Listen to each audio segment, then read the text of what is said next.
How to get a new birth certificate. Don't worry if you need to get a new birth certificate to obtain a driver's license, passport, or to make an insurance claim. These vital records are easily secured from state government offices. You will need an application from the State of Birth Records Office, proper identification, money for fees, and means to submit an application. Step 1.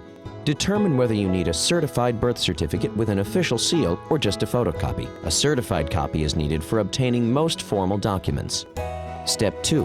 Go online to the Centers for Disease Control and Prevention website at cdc.gov/ and search for vital records.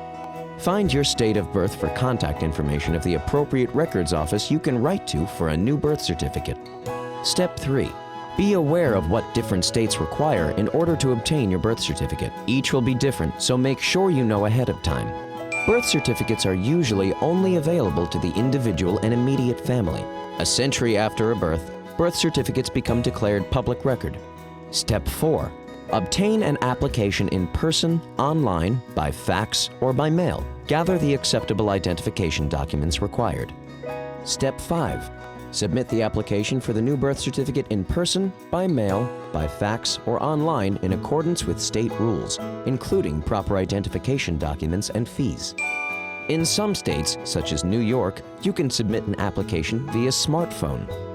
Step 6. Hire an attorney to get a new birth certificate if you want to avoid the hassle of dealing with government offices. While it may still take up to a month or longer to obtain, the document will be the same authoritative record of birth. Did you know more than 135 million babies are born each year worldwide?